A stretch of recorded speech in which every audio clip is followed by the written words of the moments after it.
কবরে শুয়ে আছে আয়ান। আর কয়েকদিন পরই এই মাটির সাথে মিশে যাবে আয়ান।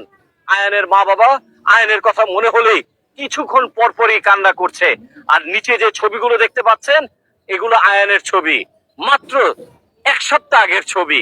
কিভাবে এখন আয়ান এই কবরস্থানে শুয়ে আছে আপনাদেরকে আমি বিস্তারিত বলছি। 4 বছরের আয়ান, ও যদি জানতো যে ইউনাইটেড হাসপাতালে গেলে ওকে এই কবরস্থানে আসতে হবে, তাহলে আয়ানের বাবা, আয়ানের মা কোনোভাবেই আয়ানকে ওই নামি দামি হসপিটালে পাঠাতো না। দর্শক, আমি এই মুহূর্তে আছি করোনা পুবের ট্যাগ বাজারের যে কবরস্থানটা আছে, পারিবারিক একটি কবরস্থান এই এলাকার, এইখানটাতে।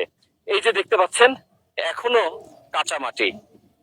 দর্শক, আমি কবরস্থানে এসে ভিডিওটি করার একটি মাত্র কারণ, আর যেন এরকম ছোট্ট আয়ানকে এই দুনিয়া থেকে বিদায় নিতে না হয়, শুধুমাত্র ডাক্তারদের ভুল চিকিৎসার কারণে।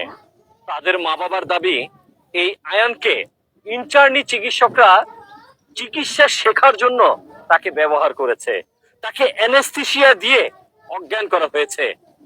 3-4 দিন আগে অজ্ঞান হয়েছে, এখনো পর্যন্ত আয়ানের আর জ্ঞান ফিরেনি। আর এখন সে কবরস্থানে শুয়ে আছে। দর্শক, এই মাটি হয়তোবা শুকে যাবে, এই মাটির সাথে হয়তোবা আয়ান মিশে যাবে, কিন্তু আয়ানের মার কি হবে দর্শক? মা কি ভুলে